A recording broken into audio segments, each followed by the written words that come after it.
A lot of people will say, well, why don't I set up one in Arizona or the state that I reside in? Most people don't know that you can use a registered agent in another state as the address for your LLC to get the benefits of that state, especially if you're not going to be doing business in your own state. Okay. So this is kind of an online distributed ecosystem, crypto. So you can really set things up to your benefit. And if you're here domestic in the US, Wyoming is the best jurisdiction when it comes to regulation around crypto. So we structure it there. You're also going to get fantastic creditor protection in Wyoming. You have charging order protection, which was adopted from Nevada, and it's almost second to none. There's really not a whole lot of states where you're going to get that strong of creditor protection. The other thing about Wyoming is there's no state tax. So this is the other thing, like people are in New York or they're in California or they're in a state that has some cumbersome laws around what you can do with your crypto. If you've moved it into a Wyoming LLC, you're going to get all those freedoms that exist there in that state. When you go to set up, exchange, there's still going to be a look through to the beneficial owner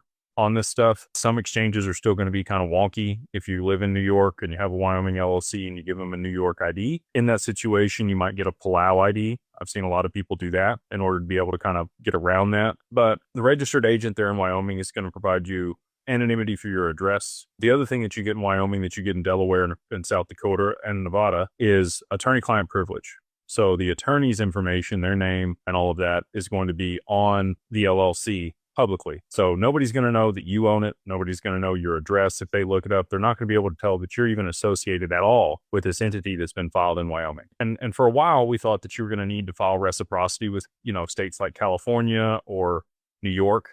You don't have to because you're not doing physical business in those states using that LLC. So you don't have to file the reciprocity and you're not going to owe the state taxes. I can't tell you that for sure. You're going to have to work with your CPA. This is just, again, we work with CPAs and this is the feedback I've gotten from them.